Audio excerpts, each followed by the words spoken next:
Well, good morning, Harbor. Oh, I liked that response. Thank you, Pat, and everybody else. And good morning to those on Zoom. We're going to go ahead and get started with our worship this morning, and we'll wait for one of our acolytes to bring in the light.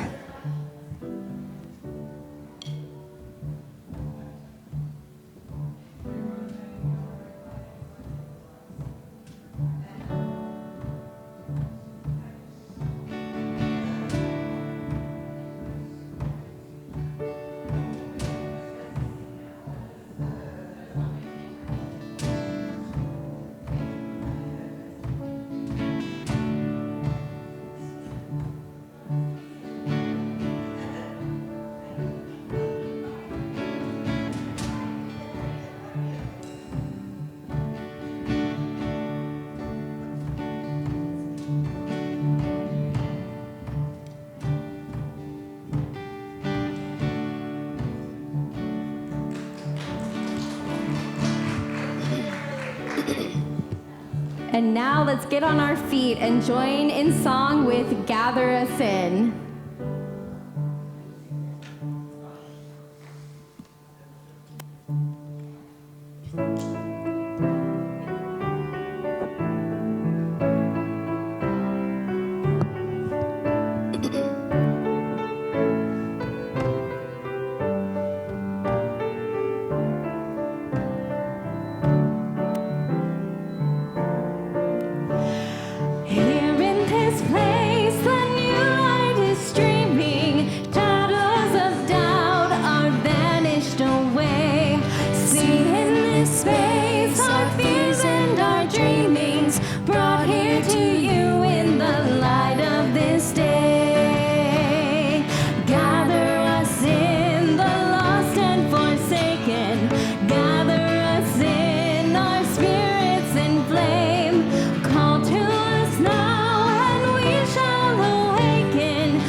Shall call you sons and you daughters, call us anew to be salt for the earth.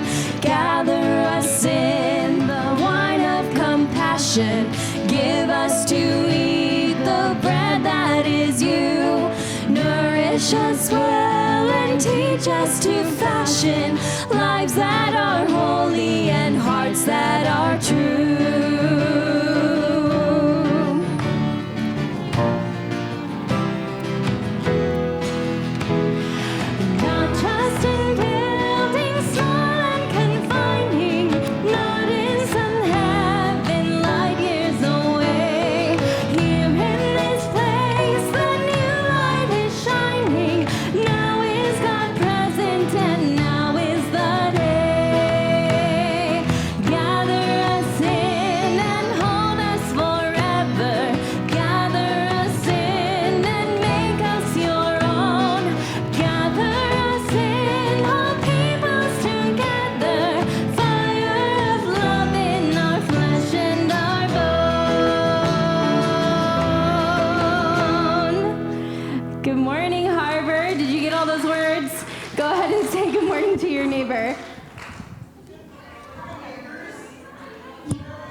so thought For the Beauty of the Earth was first.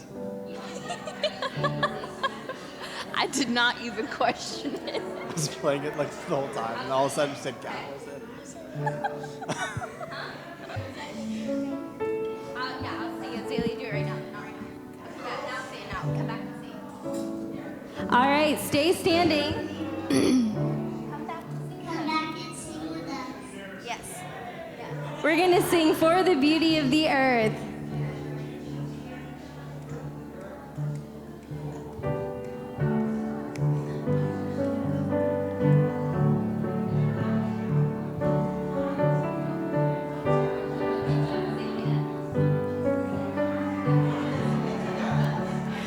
For the beauty of the earth, for the glory of the skies, for the love which from our birth over and around us lies. Lord of all, to thee we raise this our hymn of grateful praise. Lord of all, to thee we raise this our hymn of grateful praise. The earth is filled with your glory.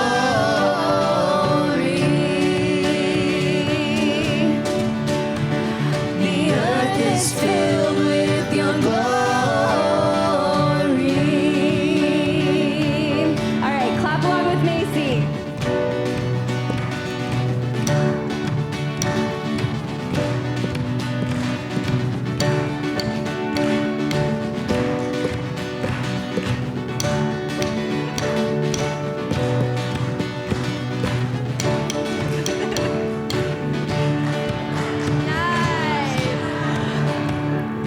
For the wonder of each hour of the day and of the night, hill and vale and tree and flower, sun and moon and stars of light.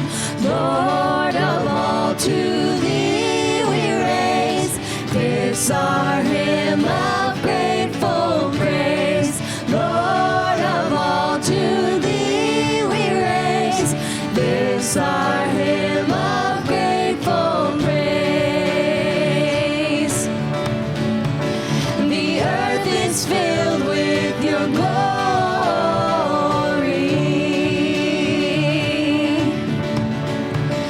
The earth is filled with your glory. All right, y'all can keep clapping along the way you did last time.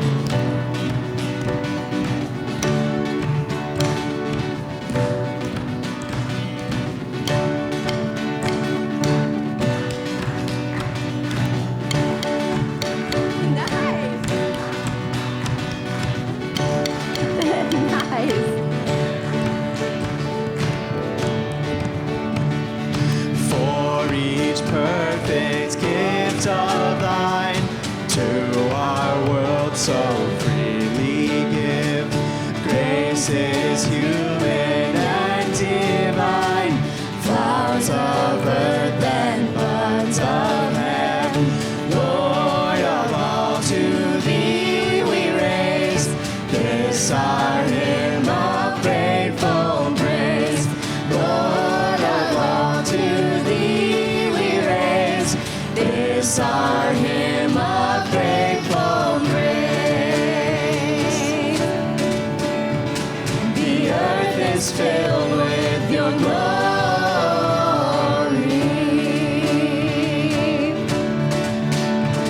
The earth is filled with your glory. Last time, the earth is filled. The earth is filled with your glory.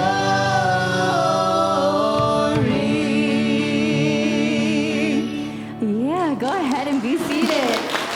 Amen. Thank you, praise band. I think we're going to need to start a praise dance. What do you think, Azalea? Are you ready? Do we have some dancers here? Thank you so much. Good morning, church. Hello. We have a little bit of a different service today. As we know, we have a special guest speaker who's going to be joining us on Zoom in a little bit. And so the start of our morning service order is going to be a little different. And sometimes different is good. So we're going to begin this morning with an opening prayer. Please pray with me. Creator God, we thank you for this time together, for this space to gather, for friends to reconnect with, to laugh with, to dance with. God, we thank you for a space that we can come to and play and learn and grow and give and just be known and be safe in this space. God, we thank you for this time. We bless it. And I pray that we have the eyes and ears to hear what we need to hear today and see what we need to see today so that we can be reinforced in our walk. May we know that we are loved and we are held in this space and as we go out. We thank you, God, for this time. We bless it and we pray this all in Jesus' name. Amen. Amen. We're going to begin with a few announcements this morning. We have beach day today. Who's coming to the beach? Yay! Quite a few. No one on this section raised their hand. Is no one coming to the beach? No. Okay. So this side will get to go to the beach. You guys are in trouble. Fiji. Can I jump in your suitcase? I'll try. Well, that's exciting. But those of us who are going to the beach, we are getting to go to Crystal Cove today, which we are very excited to go.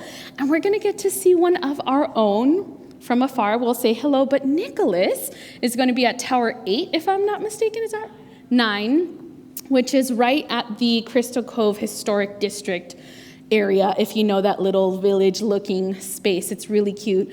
And we're going to get to see Nicholas. Obviously, he's going to be very focused on his work as a lifeguard, but we will get to say hello and then get to play in the sand. So we'll do this today after church. We're going to try to leave as soon as possible after church, but then we will get to just play and hang out.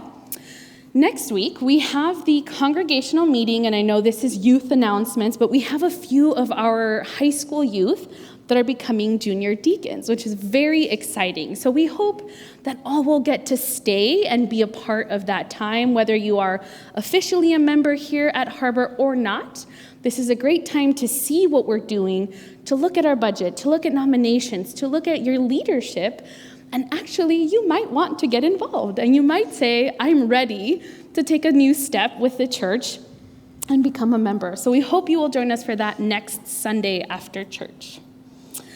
We have a couple celebrations this week. We have upcoming on the 20th, Nan and Matt's anniversary. Congratulations, Nan. How many years are we celebrating? 58. Congratulations. We'll ask you all your marriage secrets and tips for a very long marriage.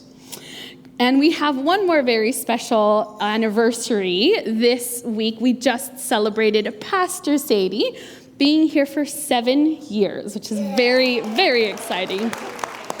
It's so beautiful. 7 years. It is an amazing honor for me to get to work with you, to be here, to be mentored by you, and to be given space to stand here and to preach and to be part of the programming. So thank you for all that you do. Thank you. Yes, give her lots of love and hugs at the end. I would now like to call up our children and youth for a moment before Children's Church. Come on up, friends.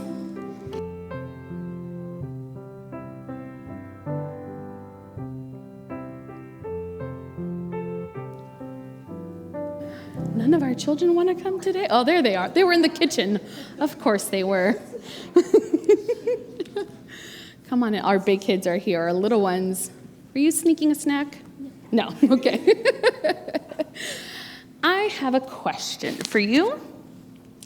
Does anyone remember the first song they learned?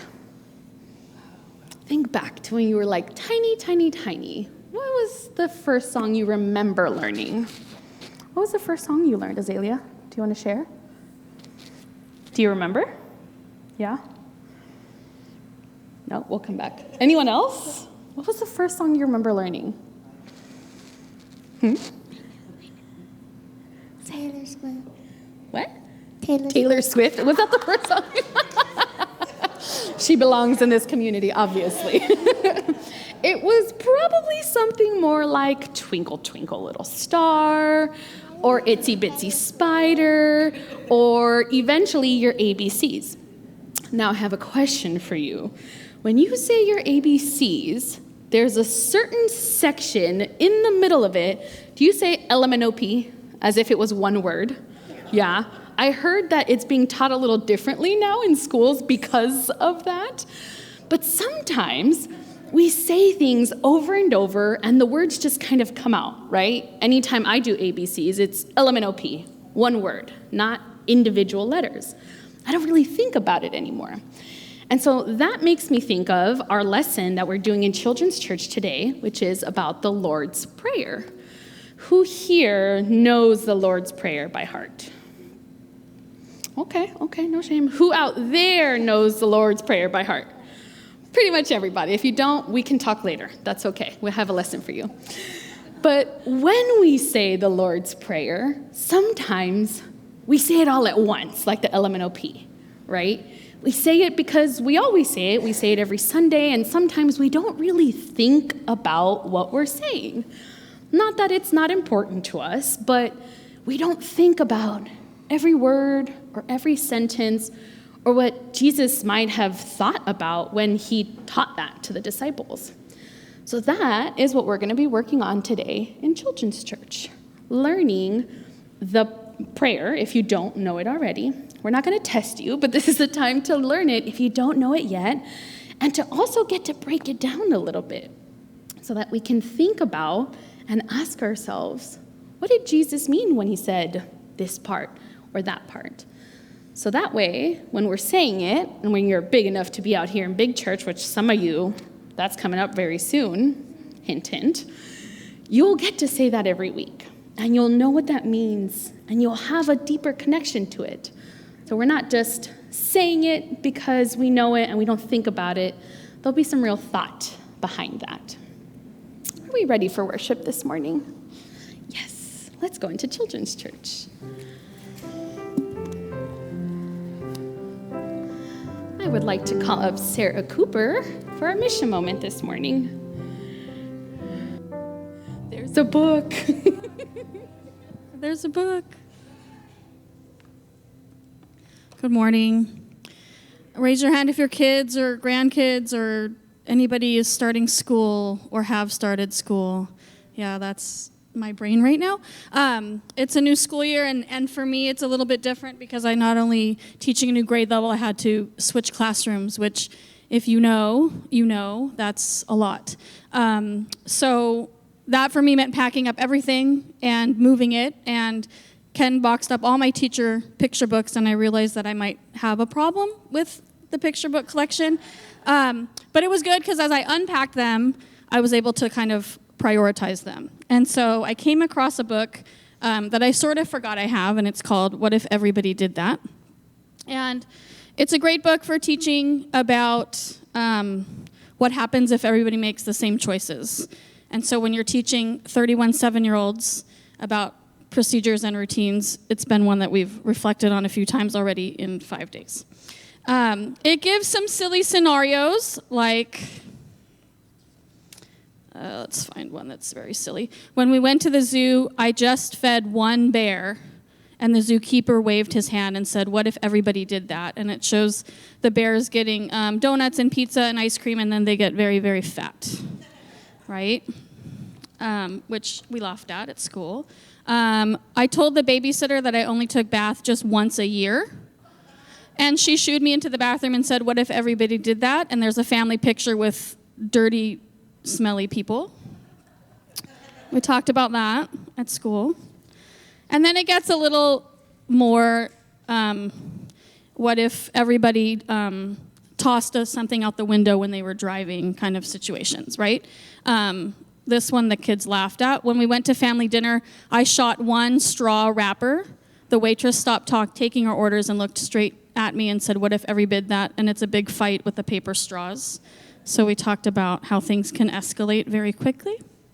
And then the last page says, when I came home, I gave my mom a hug. What if everybody did that?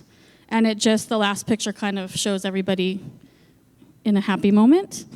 So we talked about that in the classroom, but we added it to classroom scenarios, like, what if everybody asked me a question at the same time? What if everybody picked up a piece of trash at the end of the day? What if everybody kept their desk clean? And the big concept, what if everybody was listening at the same time? That's a big one for us in second grade. The book is a great conversation starter about the power of collaboration and communication and making the world, our school, and the classroom a better place. The same can be applied to church and the ways that we can serve. What if everyone signed up to serve communion, or to be a greeter, or to volunteer to bring snacks? What if everyone gave even the smallest amount during the mission moment? We can do great things together, and that includes giving.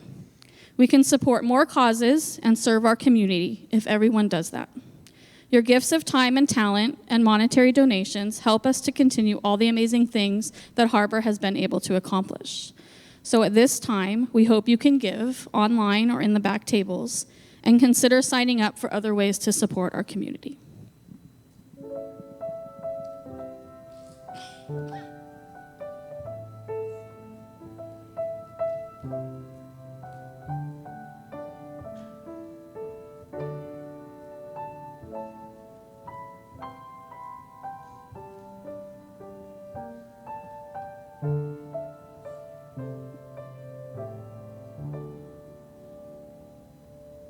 Please join me in prayer.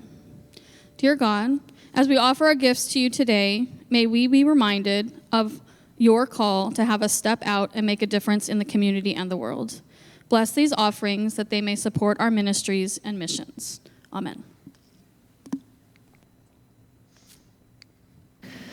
Thank you, Sarah. That's so funny. I used to use that book when I was a school counselor at elementary school with kids who were struggling in their classes to see that point. What if everybody did it? So that was always a fun one to use. Thank you for that.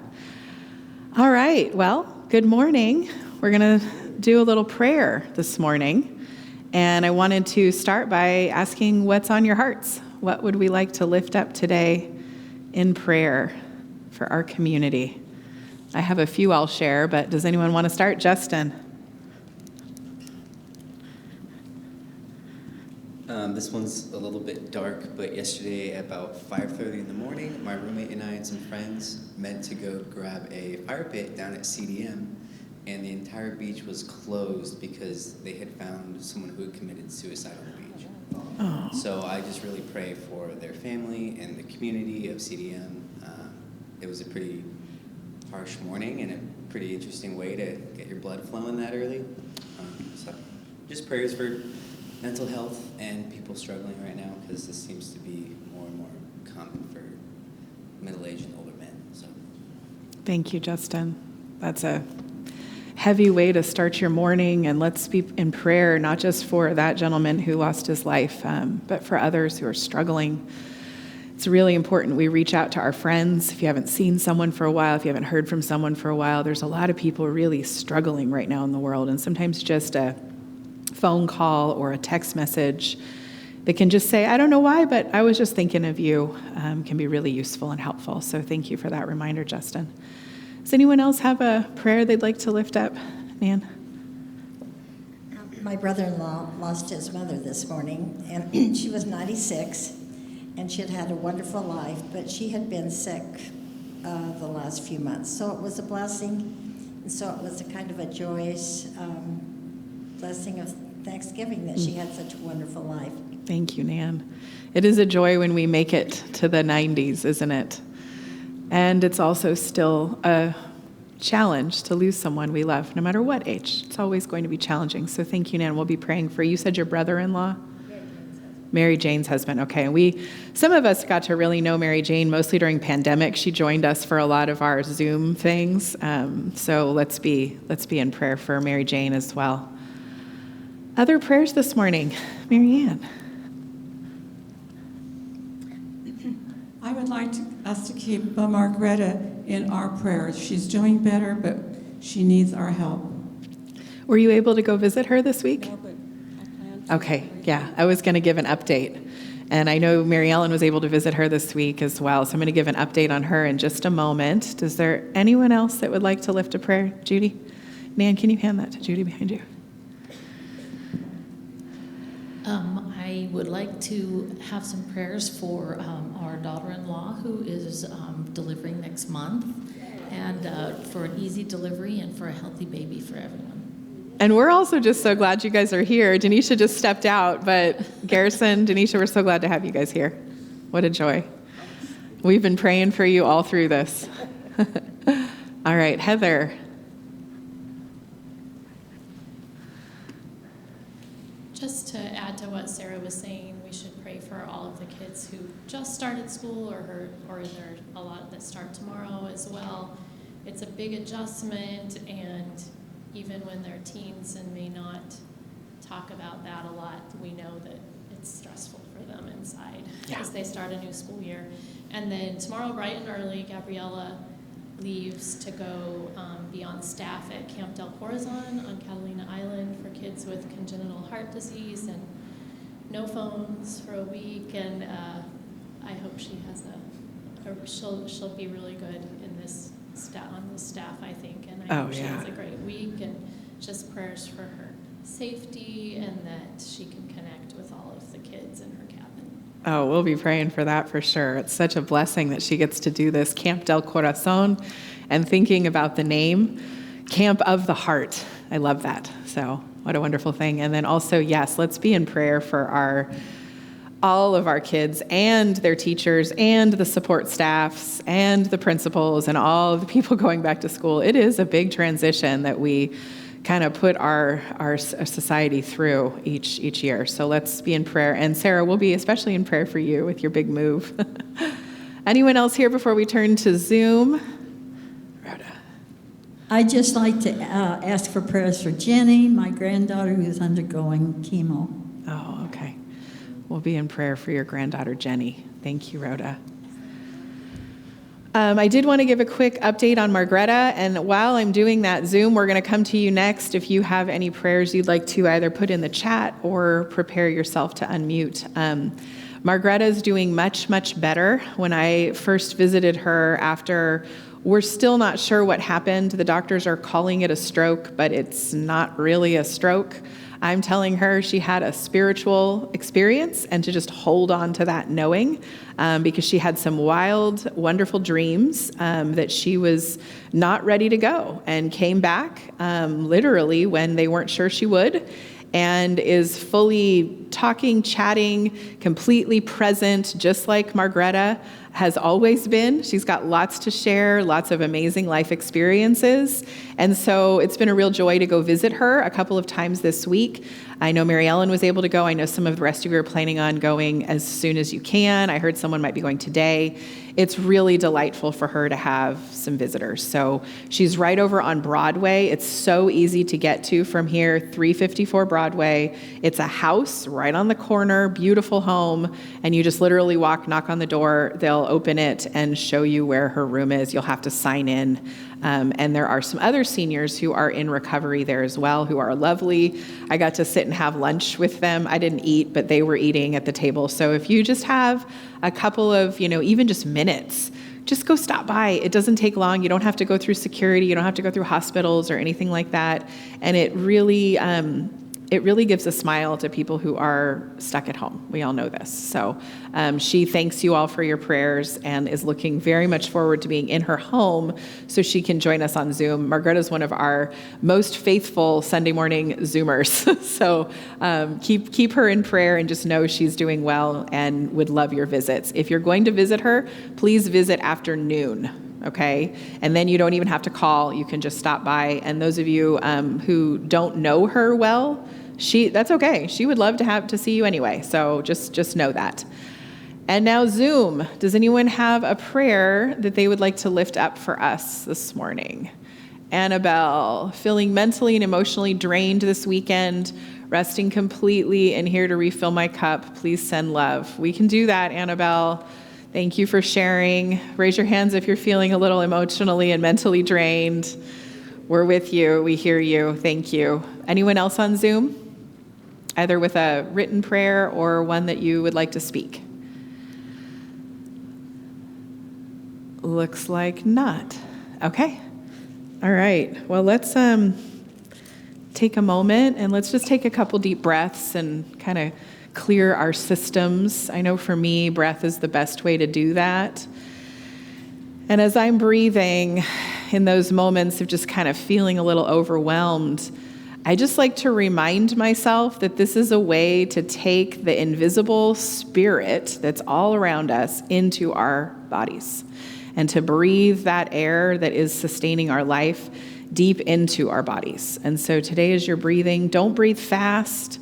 Try to breathe through your nose and just let the breath sink down into your body, knowing that you are breathing with a community right now. Just take a few moments of silence and just breathe, and then I will share a prayer for us.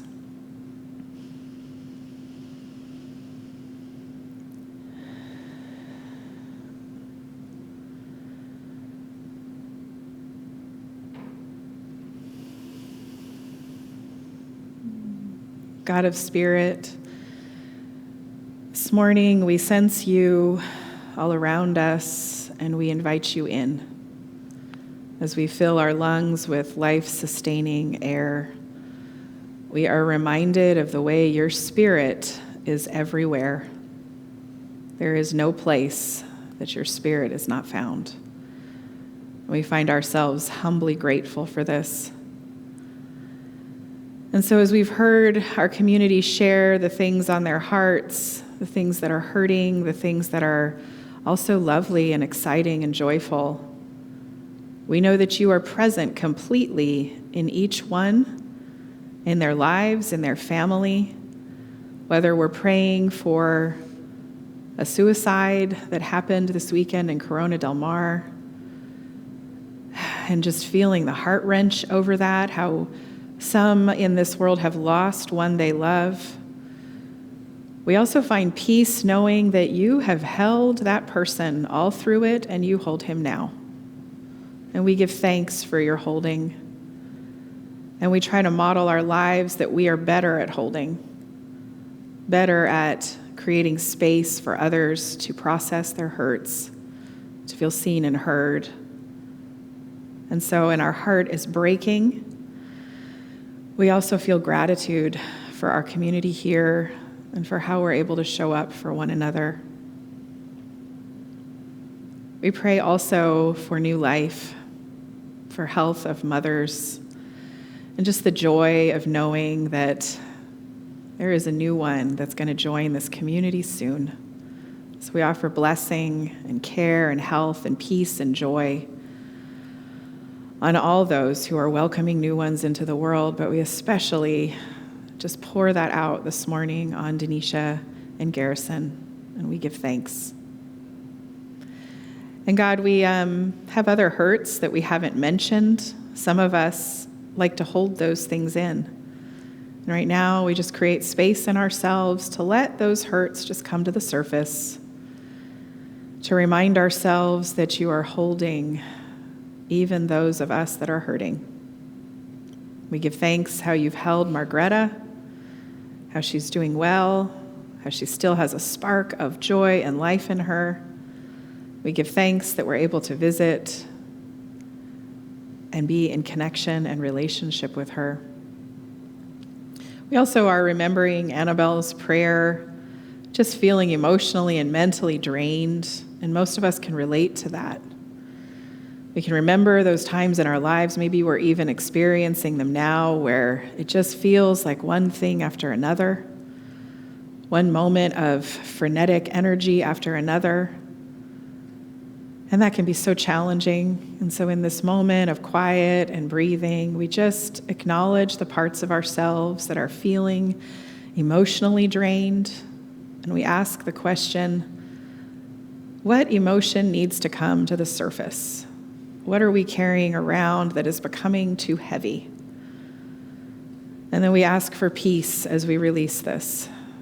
And the same for our mental draining.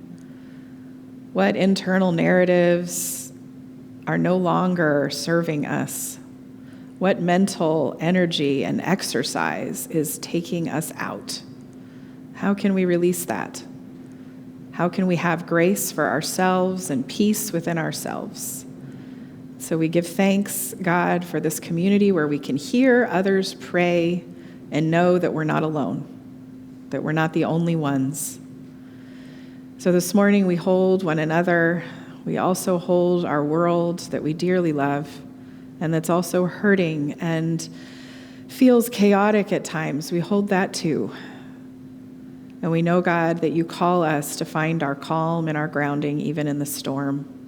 We remember Jesus sleeping in the boat, knowing that sometimes the most important thing we can do for ourselves, for our family, for our community, for the world, is to actually take a nap, to rest, and to let ourselves be at peace. So this is our prayer this morning for each one here, for those that are connected to community, those like Jenny who are undergoing chemotherapy, those like Mary Jane whose husband just lost his mother. We hold them also in this prayer for peace, prayer for rest. It's in the name of your Son, Jesus. Amen.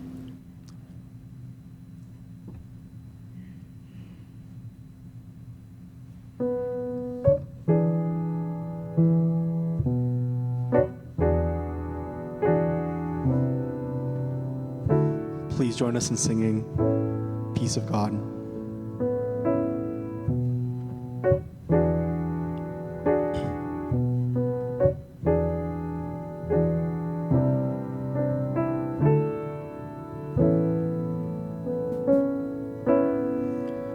Come to me, weary and burdened, I will give you rest.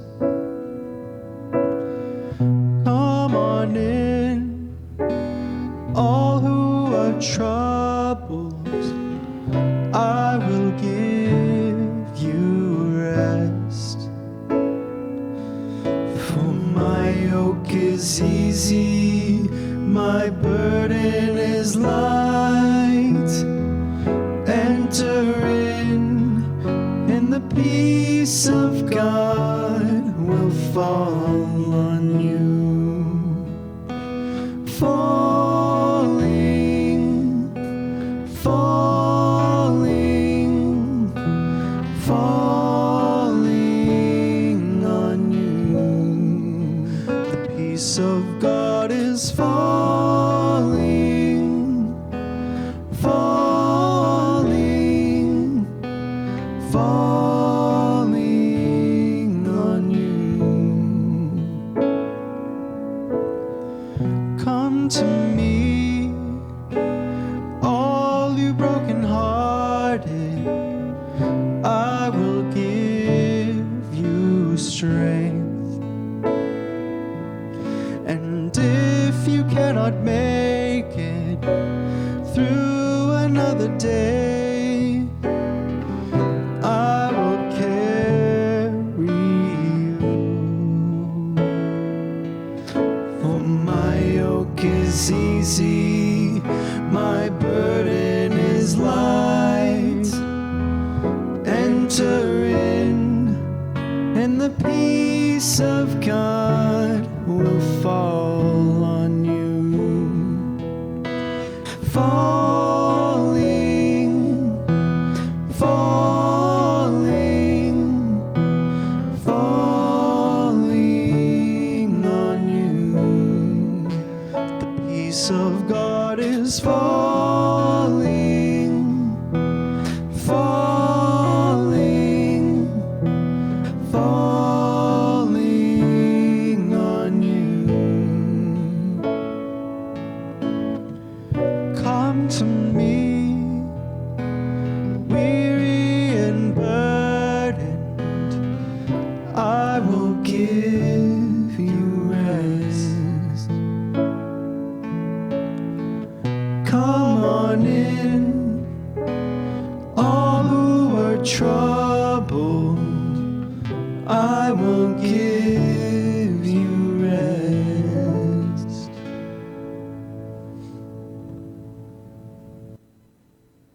Beautiful. Thank you.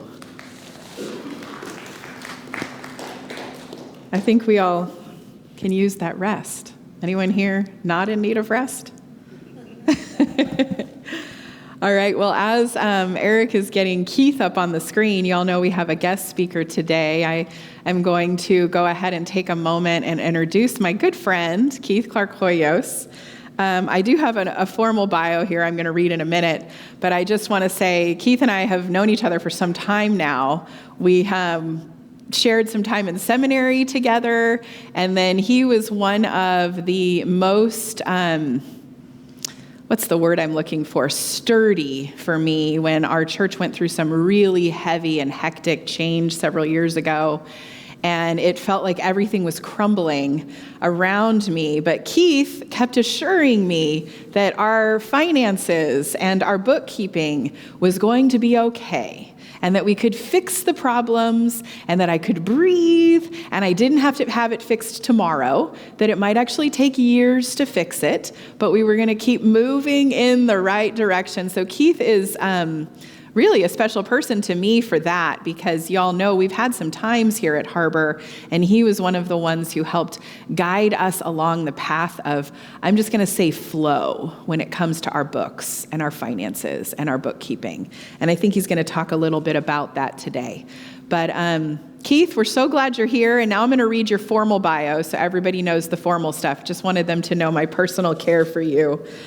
Keith Clark-Hoyos is the owner of Church Training Center. He provides coaching, consulting, and accounting to churches with the mission of equipping and empowering church leaders to be effective in the areas of governance, mission, finance, budgeting, and administration. He has helped us in all of those areas. Keith served the United Church of Christ as a commissioned minister in the role of executive associate conference minister until he discerned a calling to work more closely with churches in the areas of governance, mission, and finance. Keith is also an ordained Taoist monk called a Tao Shi, and is here to share a Taoist perspective of church. And I'm looking forward to hearing that, right? It's kind of interesting to hear people from other faith traditions share their perspective on what we're doing here. His passion to serve the church is fueled by his desire for people to connect more deeply to the divine. His work is built upon a foundation of seminary training, years of experience in church leadership, and empowered with Eastern tradition and philosophy through his Taoist training. So I'm going to turn it over to Keith now. I'm told he's going to share some things, and then he has some questions for us that we'll spend a little time at the end in discussion over. Thank you for being here, Keith. They're all yours. Thank you. Thank you for allowing me to be with you. I'm excited to be able to do this. I was originally planning to join you in person, and when God changed my life and brought me to the Midwest, I was grateful for the opportunity to be able to come and be with you via Zoom. So I am grateful for that. As you heard, I am today switching things up for you. I am bringing a Taoist perspective to you. Taoism is a very old religious tradition. You've probably heard of the Tao Te Ching, which is the most popular of the scriptures within the Taoist canon, and is the second most popular religious text purchased, right? So if we look at what is purchased, the number one purchased book in the world, I used to manage bookstores, the number one purchased book in the world is the Bible. And the Tao Te Ching is the second most popular religious text. It would be the second most popular book, but it got beat out, in general books by Pinocchio. So let me share with you a little bit of a Taoist perspective of church. You should be able to see my screen here. I'm going to be talking about heaven, man, and earth. And I'm going to change that to heaven, human, and earth, because just like when we look at older versions of Scripture, the word that we use here for man is actually human. So let me share with you a text from the Tao Te Ching. This is chapter 11. 30 spokes share the wheel's hub. It is the center hole that makes it useful. Shape the clay into a vessel. It is the space within that makes it useful. Cut doors and windows for a room. It is the holes that make it useful. Therefore, profit comes from what is there, usefulness from what is not there. I want to talk to you and ask you the question, what is not there? At Harbor Christian Church, what is not there? I want you to be thinking about this in a different way. So I'm going to share with you this concept of heaven, human, and earth. In Taoist tradition, all things exist in three different states: the heaven state, the human state, and the earth state, including Harbor Christian Church. The earth state is what's physical. These are the things that can be observed with our senses. The human state is the energy of it, and the heaven state is what's not there. So we could think of the earth state as the substance, the human state as the function, and the heaven state being the non-substantial, unformed, that can become manifested in a formed way. In the church, you might be thinking, okay, well, the earth state would be the building, the pews, the altar, the people, the incense, the lights, and so on. The human state is how we work together, what our policies and procedures are, what our ethics are, what our rituals are, how we define things, how we work together. And the heaven state is what you all together discern is God's purpose and calling for your community. It's what's not yet manifested. Now, the heaven, human, and earth states all must be in alignment. So if we go back to the clay vessel and we say the empty space is what is useful, think of a potter. Think of a potter creating a clay jar, and that empty space is what's useful. They can put within that space whatever they desire. It could be used to hold water. It could be used to hold oil. It could be used to hold a plant. I mean, it could be used for all kinds of things. That's the beauty of the heaven state. It can be utilized for whatever you can manifest. The challenge is if the heaven, human, and earth state are not all in alignment, it won't work. So if the jar, this clay jar, is fractured, has holes in it, it's not going to hold the water. It's not going to hold the oil. Now, the way that would manifest in a church, think about a committee meeting where nobody can come to agreement, where we're not able to decide what we should do about that thing we're talking about.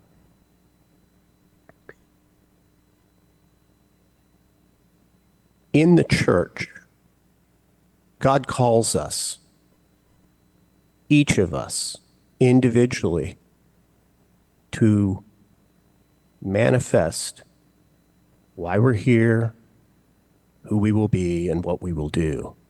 As a church community, as a group that gathers together, we also have a calling. Your church is not the same as Fairview down the street.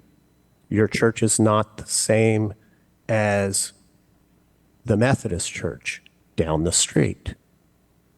You have a specific calling that God has for you as a community to do, to manifest, to bring into being that unformed thing that you will bring into being.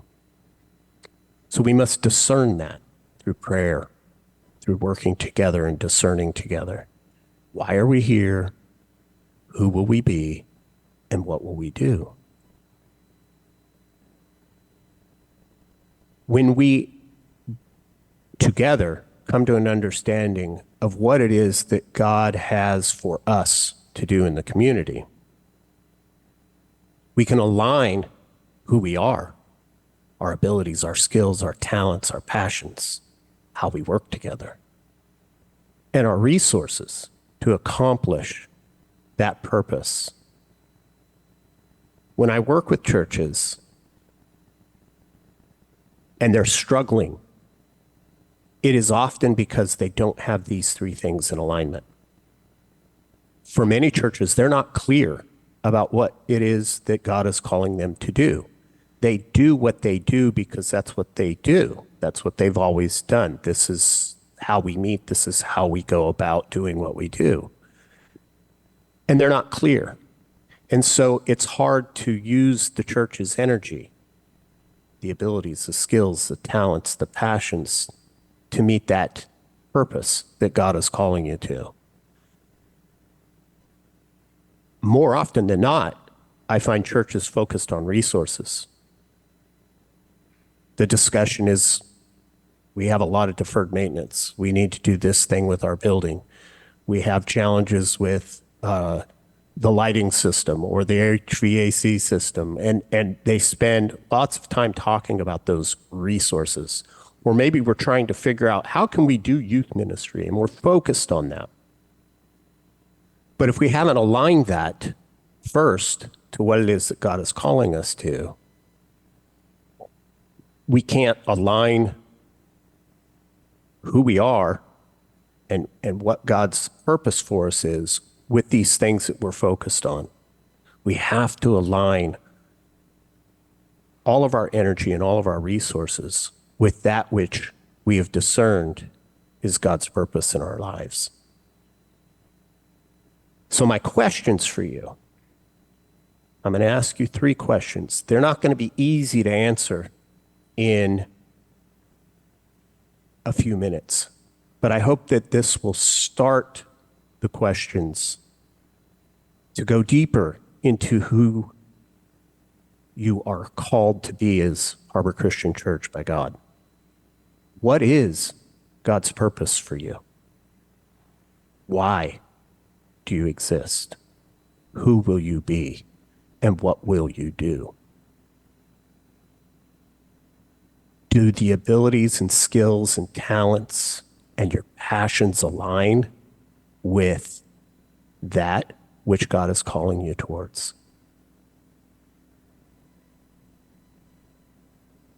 And are you aligning your resources? And when we think about resources, it's easy to think about the financial resources, but it's about everything. Everything that you together have. I have been working with a church for several years, and they've been stagnating. They've been frustrated. They've been trying to figure out how to meet the mission that they had discerned for themselves. Through this discernment process, and I'm not saying this is what every church should do. In fact, it's rare. But in this church's case, they recently made a decision to sell their property. They had a property worth a lot of money, And for them, because the church had shrunk in size and they had fewer members, and it was just so large for them. And it was becoming this thing that they had to focus all their energy on. But because they focused on what it was that God was calling them to do, they were able to discern that the best thing they could do was to sell that property so they could reallocate those resources to meet the mission that they were being called to fulfill. So these are my questions for you. And finally, what is yet to come into being for Harbor Christian Church? What's not yet there? Going back to your mission moment in the book, what if everyone at Harbor Christian Church was crystal clear about what God was calling Harbor Christian to do at this time? So I'm going to leave up those discussion questions for you so that you can take a few moments to discuss. All right, thank you, Keith. Okay, so this is now our time, okay? And so you can see that what Keith is doing is giving us a different way of looking at our ministry and breaking it into a few questions. So let's go ahead and get into our groups. And this is a discernment time. There's no right or wrong answers. So just throw things out there. Maybe we have a whole new concept that needs to come into being here at Harbor. Maybe we're more clear on what our purpose is than what we thought. So let's break into groups, and we'll spend about 7 to 10 minutes talking through these questions, again, specifically for our work here at Harbor, though I think this is a set of questions you could use throughout your life to help you make some good decisions about other things. Today, let's focus that conversation on the work we're doing together here at Harbor. Are we ready? Okay, let's get into our groups. And Keith, you can feel free to have that conversation with our Zoomers. There may be someone, Ryan's going to come in and join you guys on Zoom as well. And there may be some good conversation happening there if people are up for it today.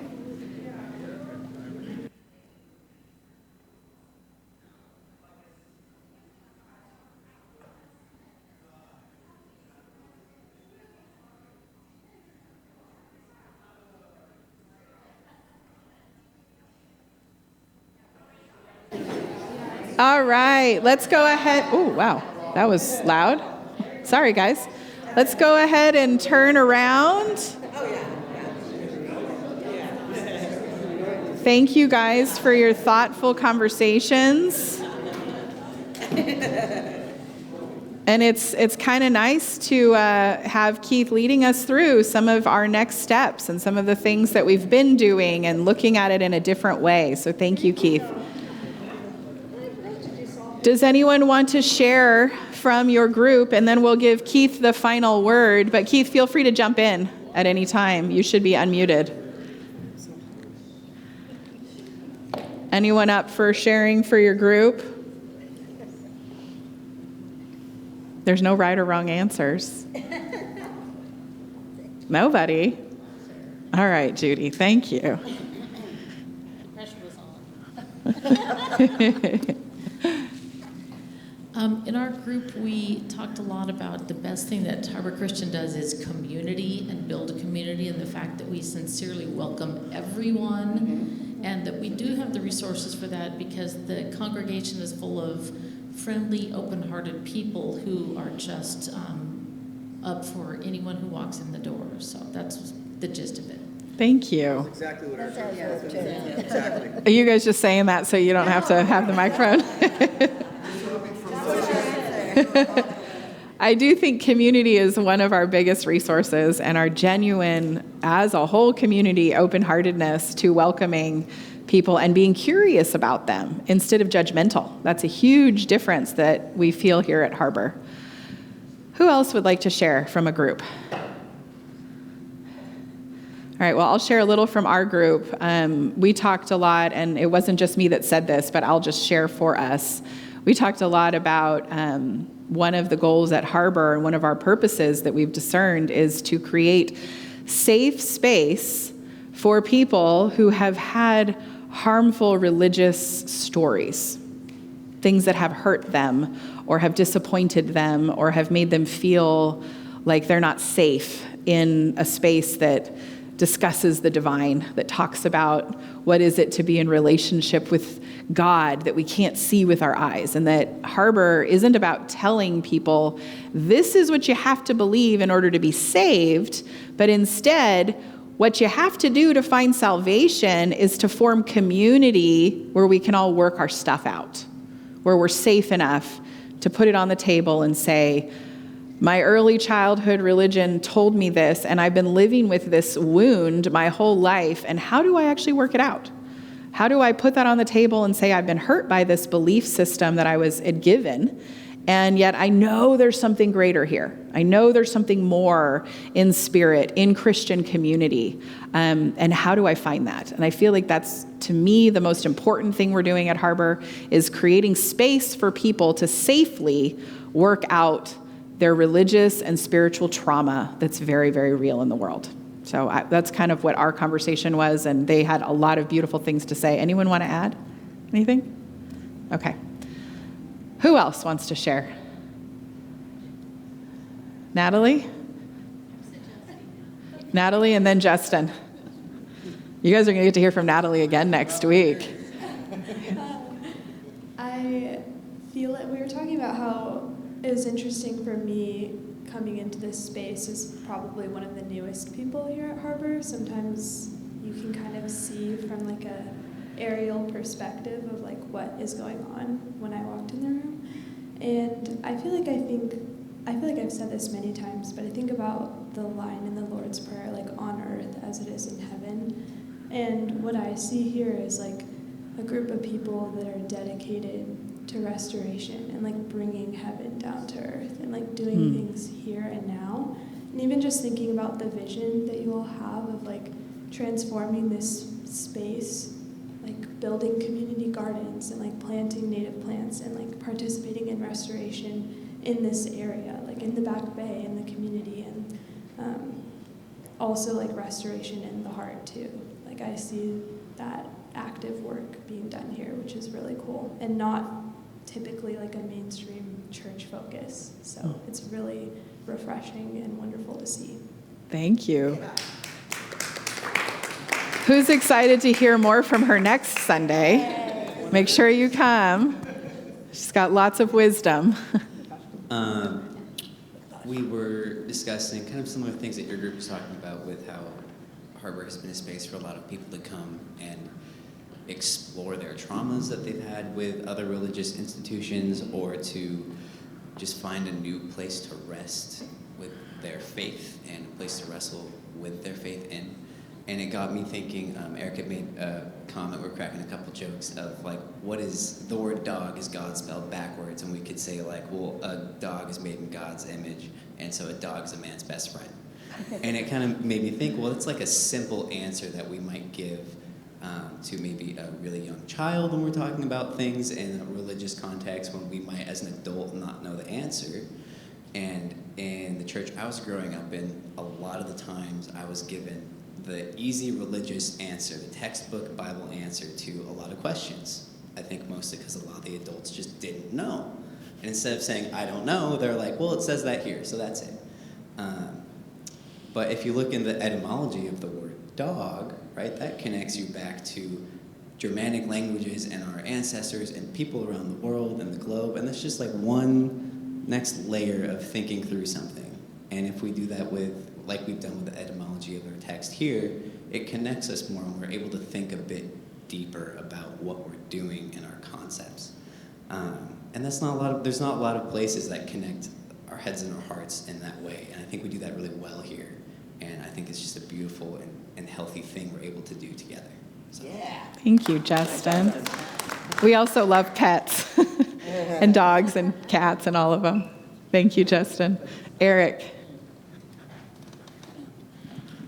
Thank you. Just to tag on to what Justin was saying, Justin and Seaton and Macy and I were all talking together.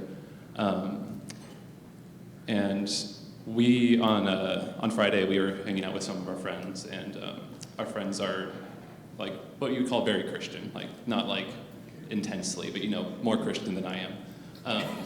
And we had a great time. It was a good time, and they were talking about this tradition they have on Sunday called the Sunday Special, where they wake up late, they said they cuddle, they go out for coffee, they go out for a walk, like they have just basically like a great day together. And I was like, wow, like I told them like I'm really jealous because my Sunday, I'm up early every Sunday, like I'm at Harbor and all this, like I was like, that sounds great, I want coffee, like I want to just be sleeping in, and so this morning, I guess my brain took that to heart, and we missed our alarms.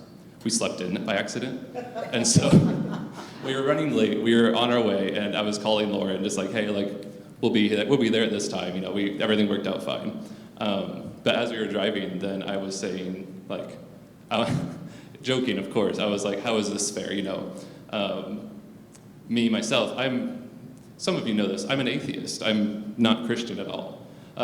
And as we were driving, I was like, how is this fair? Like, I'm not even Christian, and like, here I am, late for work on a Sunday morning, and my Christian friends are sleeping in, having their Sunday special. Like, I was like, where's the justice in this? And it was said as a joke because the answer is very easy to me. Like, I'm coming here for the people. I'm here for the community. Like, I'm here for my friends. Like, my closest friends are here. And it's been, like, it's where I feel like I belong, even though I don't share the belief in Christianity. Like, this is where I belong. This is where I look forward to being. Like, it rejuvenates me. So that was just kind of my thoughts on why I'm here. Thank you. Besides running Zoom. And he does tech. Yes, on top of that. Thank you, Eric. Thank you. Yeah, we are an interesting community. We're interfaith, including some who don't have a faith, and yet they recognize that there's something to this walk with Jesus that is about how we show up in community. And that's actually part of how we find our salvation, right? So we're learning things that kind of expand our understanding of what we thought religion was. And I see in that the walk of Jesus, who was not interested in what your beliefs are. He actually didn't care. He was interested in, are you ready to come and do community? Are you ready to come and learn a new way to be in the world? And your beliefs are going to change when you do that, right? Have you ever experienced that? Where you're like, I'm just going to give this thing a try. There's nothing that's ever going to change this belief I have, but I'm just going to give it a try. And guess what happens? When you walk away, things do shift in you. And the powerful thing about Harbor is your differences help us shift. We change because of you. The more fully you show up, authentically you, the more this community can actually respond. So it's kind of a powerful thing we're doing here. Thank you. Any other last shares before I'm going to give Keith the last word? Okay, Rhoda has to say something. Yeah. Well, this is what Gene was saying. He was saying in this community, we're respectful and we listen. When we may not have the least idea what they're talking about. We're still respectful. I know, sometimes I get the feeling you don't know what I'm saying, but you still listen respectfully. Thank you, Rhoda. And thank you, Jean. Yeah, we're always respectful and curious. And when we don't understand something, it doesn't mean the person speaking doesn't have wisdom. It means we might be missing a piece here, that when that piece is connected, now all of a sudden we see. And I hope you've experienced that at church here and other areas of your life where I'm not getting it, I don't understand.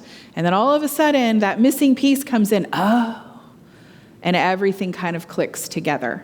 So I know some of you are newer. I hope that you're feeling some of this in community here. And before I hand it over to Keith, we're here. Your pastoral team, that's me, Ryan, and Jeanette, are here to help you privately sit. And I've had so many beautiful conversations with so many of you, just one-on-one. I'm really struggling with this thing. And sometimes it's a thing I say. Sometimes it's a thing that you experienced in community. Sometimes it's something from your past that just keeps on digging at your brain and you can't let it go. Let's just put it on the table. Let's talk about it. I promise I don't bite. Neither does Ryan. Neither does Jeanette. We're here to hold you as you work your stuff out in the realms of spirit, right? I'm not here for everything in your life, but those spiritual conundrums and questions and wonderings you have, that's what we're here for. And that's our job. And it's a joy for us. Okay. So don't ever hesitate to reach out. We are always happy. And if we can't do it right then, we'll schedule that time with you. So just know that. And now, Keith, I don't know what your closing thoughts for us are, but you've heard our discussion, and you probably want to tell us a little bit about Zoom as well and what you guys all talked about. Ryan shared a little bit about the conversation too. First of all, I want to say you all are doing great. The fact that you can come back together in this room and I'm hearing the same theme, the same general idea of what we believe God is calling us to is amazing. You all are very in tune with that calling. I would challenge you to get clearer. In the Zoom group, I tried to ask, well, is this what you mean? And the reason that I would ask you to do that, to get crystal clear on that heaven state. What is it that God is calling us to? What has yet to be manifested? Is that when you can all, as a community, come together with clarity as to what it is that God is calling you towards, all of the other things that come up become very simple. Right? Churches, church councils, they spend hours in disagreements over how they're going to use the building or whether they're going to add this new ministry or whether they're going to do this new thing.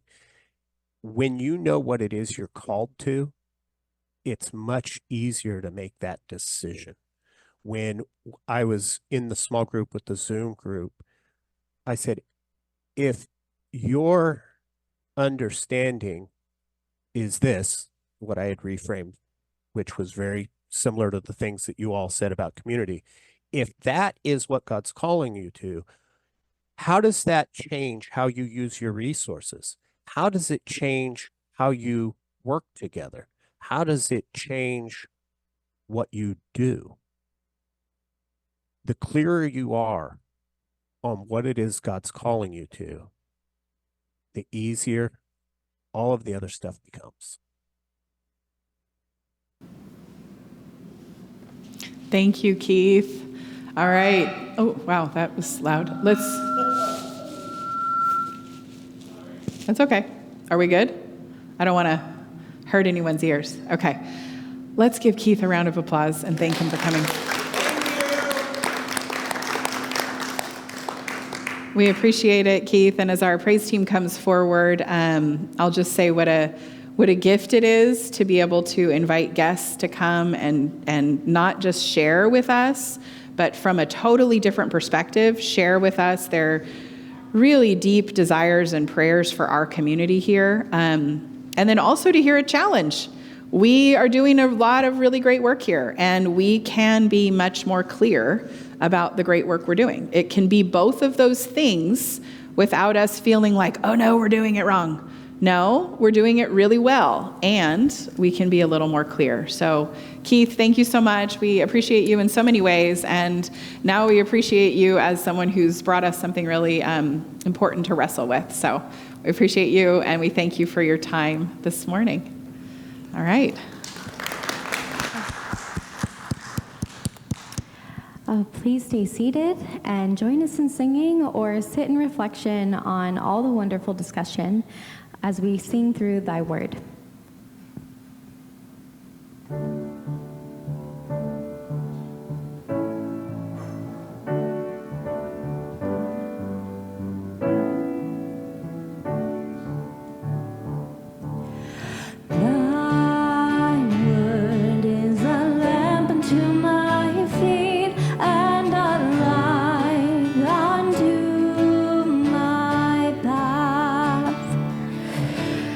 Thy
onto my path. And I will not forget your love for me, and yet my heart forever is wandering. Jesus, be my guide and hold me to your side. I will love you till the end.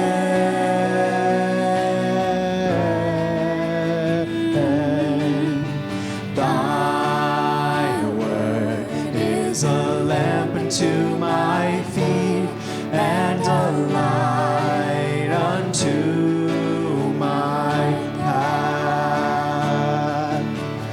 Thy word is a lamp unto my feet and a light unto my path, and a light unto my path.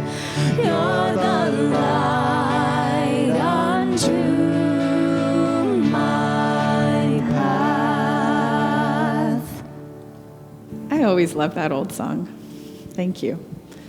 Oh, looks like we forgot to put out the plate and chalice for me, but that's okay, because what I wanted to talk about briefly, Sarah, are you going to serve communion with me? Ken, are you come up? All right, come on up.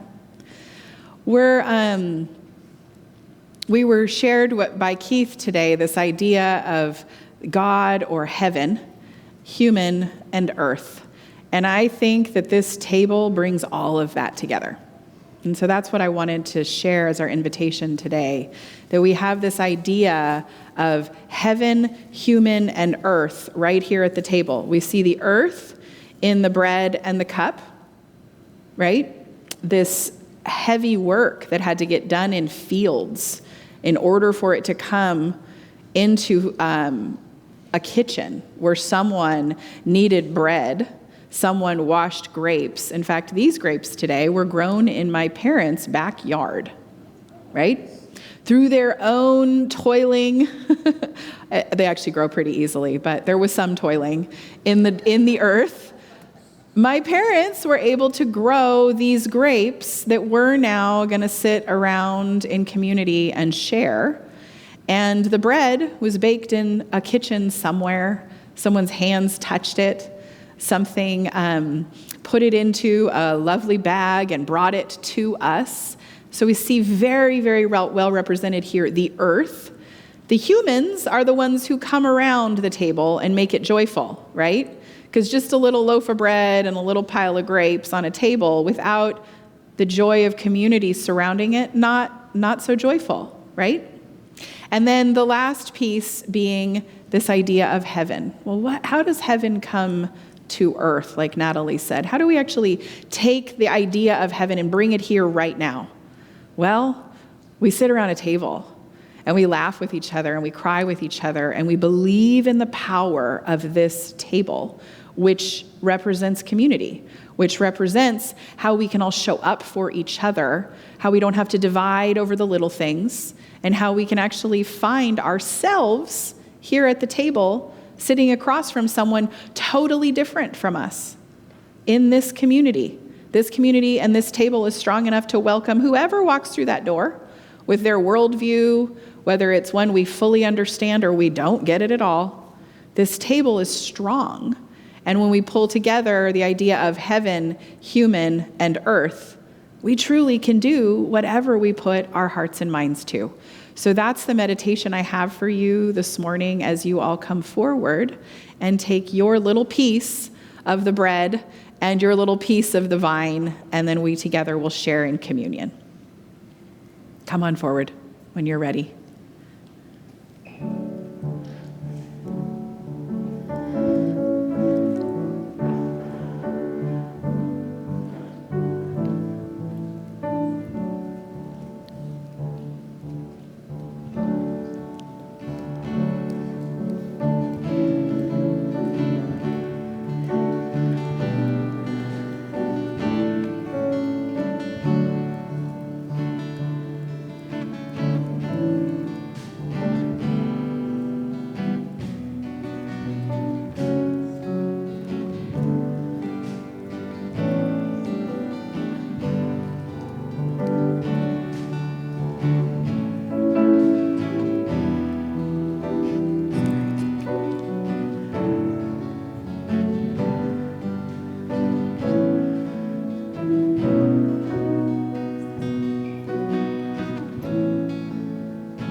And so on that night, Jesus took the bread and he broke it.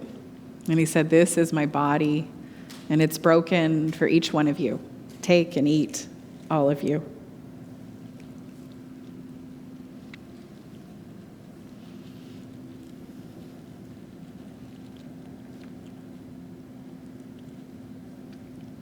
And then Jesus took the cup, and he raised it, and he blessed it, and he said, "This is the cup of the new covenant. It's poured out for the forgiveness of sin." And that's another way of saying we don't have to live trapped by the things of our past. We can actually live a new way. Whenever you eat this bread, whenever you drink from this cup, proclaim me until I come again.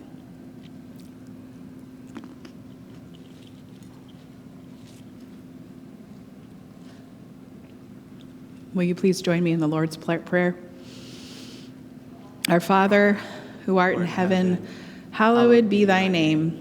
Thy kingdom come, thy will be done on earth as it is in heaven. Give us this day our daily bread, and forgive us our sins as we forgive those who sin against us. And lead us not into temptation, but deliver us from evil. For thine is the kingdom and the power and the glory forever and ever. Amen. I was really listening to the words that time after Jeanette's message this morning about LMNOP, that we just kind of we do that with the Lord's Prayer too, right? It's beautiful. The Lord's Prayer is beautiful, and oftentimes we just speed through it. So I hope today you went through it a little slower and actually listened to that poetry and the beauty of those words. We have a couple of quick announcements. All of our gatherings this week are on, so we hope to see you at our youth group after church, which is going to the beach. And then we have men's group and women's group. Women's group's on Tuesday, men is on Wednesday. Bible study on Tuesdays at 10:30. We'd love to welcome some new people, but we have a great time when it's just the usual people that show up. And then, of course, music rehearsal on Thursday evenings. We already heard from Keith today, but next week we get to hear from Natalie, who, as you all know, was our Blue Theology intern this summer, did a fabulous job, not just showing up like a camp counselor during the week, but also creating actual spiritual teachings for the young people. And so she's going to share a little bit about that experience next week. And I really hope you'll be here, not just for that, but also for after, where she's going to spend a little time talking and sharing with us, what is Blue Theology? Why is this such an important program? And what exactly are we doing with it? So she's going to be kind of helping us flesh that out as well next week before for our congregational meeting, which is our next announcement. We really hope you all will join us next week. We'll have some extra snacks for you. Following church, we're going to stay put in here. We're going to have Natalie share with us a PowerPoint she put together, helping our young participants understand what is Blue Theology and what are we going to be doing with you this week. We're going to share that with you so that we all are better able to talk about this ministry that we're creating. And then after that, we're going to do a vote for our nominations, which are our new leadership, and also for our budget for the upcoming year. So we hope that you'll join us for that. And then we are going to, on Sunday, September 1st, how many of you want to be involved in the OC Pride Fair this October, which will be right over here at the fairgrounds. They've moved locations from Santa Ana to the fairgrounds. If you want to be a part of it, we need membership to be a much, much bigger part of this year with the planning, the setup, the breakdown. Our staff's hours are just too stretched, and they're doing so many things right now. So if we're going to show up the way we want to show up for OC Pride this year, we really need a good showing at our September 1st following worship meeting. So please make sure that you come to that if you are I really, really want to see us show up well at OC Pride. These are things that take a whole village to do, and this year we're definitely going to need that extra support from the community. So make sure you're at that meeting. That will be on September 1st, and I believe that is it. Will you please stand and join us in our closing song?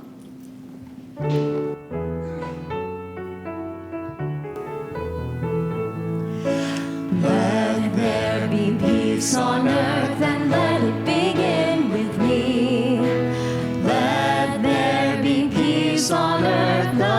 that was meant to be with God our Creator.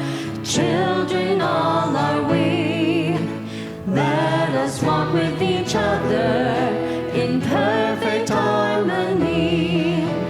Let peace begin with me. Let this be the moment now. With every step I take, let this be my solemn vow. To take each moment and live each moment in peace eternally. Let there be peace on earth, and let it begin with me. Well, my prayer for you this week is that you look at that grid of heaven, human, and earth and ask yourself, what's missing in each area of your life? Because usually there's one piece that we're kind of not connecting with. And so I hope that will be a new grid. And I just want to say, I think that was what Jesus was trying to give us. I think he wanted us to see there's heaven, there's human, there's earth. You're all of it. It's all of you. How do you live differently? So just hold that question in you this week and give thanks for our teaching from Keith. And I just wonder what might come up in you after thinking about that. Alleluia and amen. Join us for some snacks over in Ackelson.